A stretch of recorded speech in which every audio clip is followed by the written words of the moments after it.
introduction. Members of the school committee, Mr. Hastings, and administrators, faculty and staff, parents, family and friends of the graduating class, and most importantly, members of the class of 2019. It is an honor and a privilege to address you this evening. I love growing up and going to school in Clinton. I'm a small town guy at heart.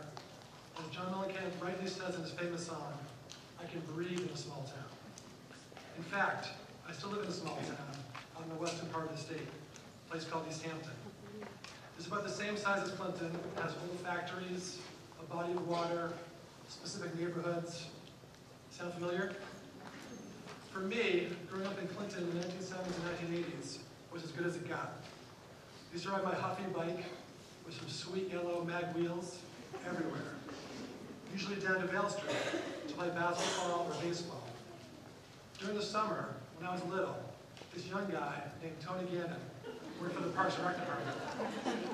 He used to run basketball games at Vale Street in the morning and baseball games in the afternoon. Just a quick ride home to Milton Avenue for lunch in between. When I was in middle school, my buddies and I would spend Friday nights at St. John's Gym, playing sports and chasing girls up and down that back hallway. On other Friday nights, there were dances at the middle school cafeteria. If you had the right partner for Princess Purple Rain, an all-along song, all was right in the world. At some point during those dances, my classmate, Mikey Gilchrist, would break dance in the middle of a large circle. Yes, in the 1980s, people really did break dance.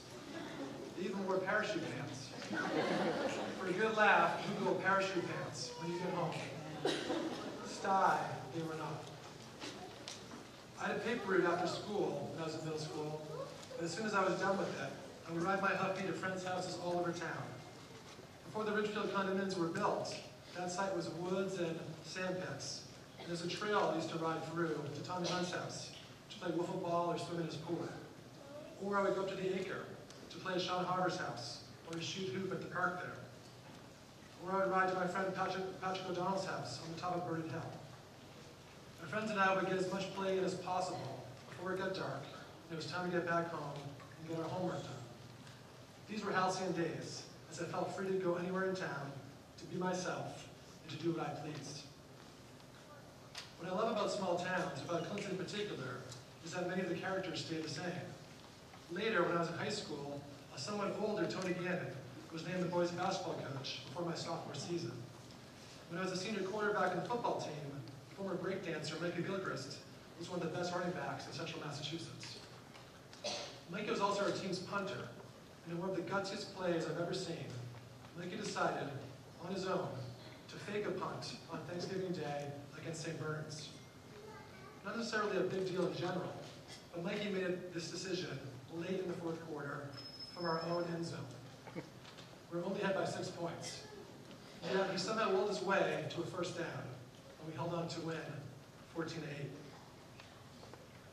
During my sophomore and junior years in baseball, I was lucky enough to have a 34-game hitting streak.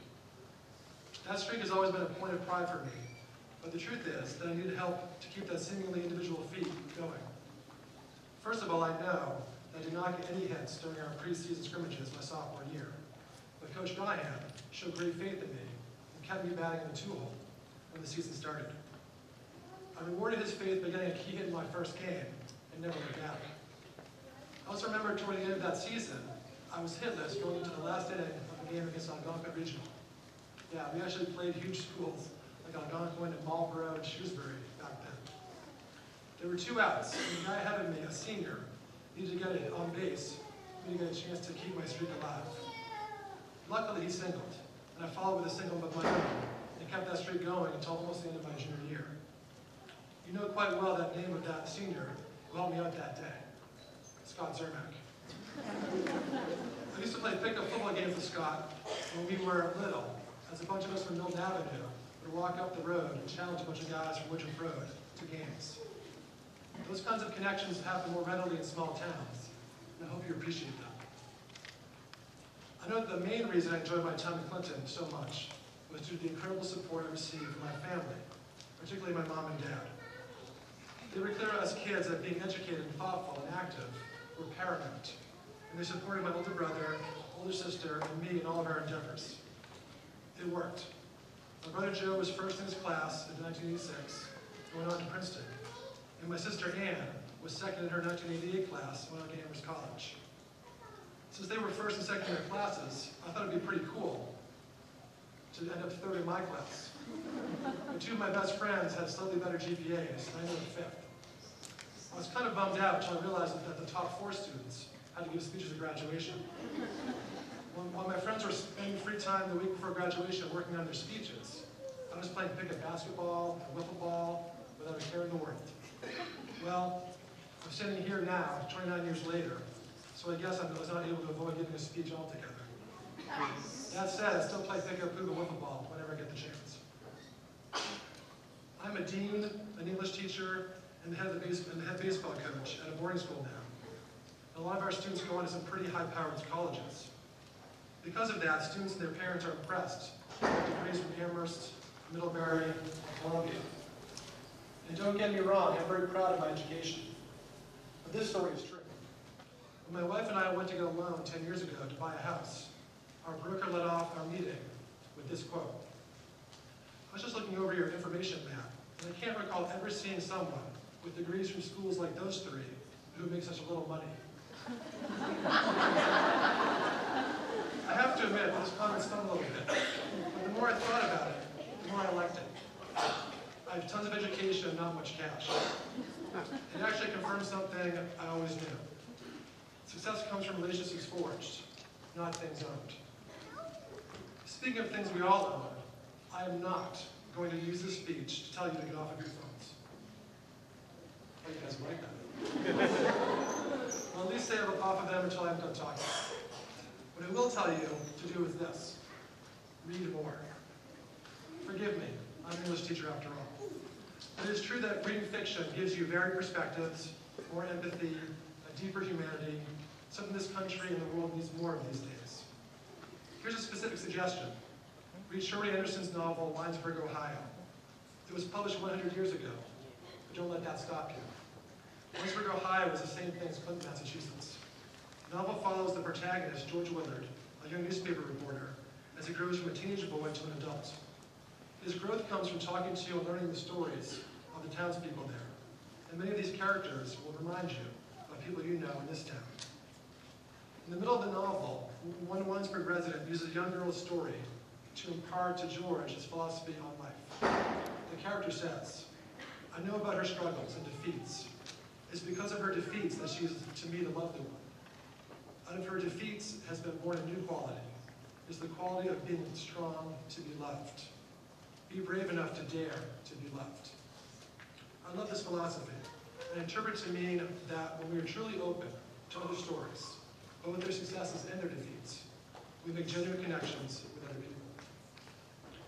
The person who best exemplifies this philosophy of being open and being genuine was my father, the guy whose name is on the bench outside this building. I hope that many of you got to have him as a substitute teacher before he got sick during your freshman year. If you did, you already know that he came to school each time he was called, ready to connect with as many people as he possibly could. Teachers loved him because he followed the plans they laid out for him. But more importantly, he modeled for the students the best ways to be in this world. Curious, open, empathic, and kind. It also helped that he had a wicked sense of humor to go along with his genuine caring. My dad lived his whole life in Clinton and loved this town as much as anyone. That's why the word "our" on the bench outside is so appropriate. He was Clinton personified. I suspect that there was another reason my dad loved to come to work here as a substitute teacher. He enjoyed the work and he connected with students. We also found a kindred spirit of being genuine in Mr. Hastings. As this audience is keenly aware, Mr. Hastings goes through each day the way my dad did, the way Anderson suggests in his novel. He is brave enough to love and to be loved. He's the consummate role model, not because he is looking for praise or recognition, but because he lives his ideals each day. His ideals are to do whatever he can to help the students in this building, whether inside or outside these walls. Someone whose virtue is as clear as Mr. Hastings is rare. And I hope you know how lucky you are to have been led by such an accomplished but humble person. By the way, no pressure, Mr. Zermack. You got a hit back in '88. You can do it again. My dad loved and respected you, and I know he'd be proud to see us here together on this occasion. Read books, learn from the characters' failures and successes, and pay attention to those around you who exhibit true character and leadership. I'm proud of my fancy degrees. In short, they look great on my school's website when prospective families look at the faculty page. But what has truly formed who I am as a person is the amazing people I met at those schools, and the friends and family I grew up with here in Clinton. The small moments, the genuine connections I have made are what matter in the end. I'm glad that my children are growing up in a small town too. You will go on to the next chapters of your own lives next year. I hope that you too cherish the moments that have made up your lives in Clinton.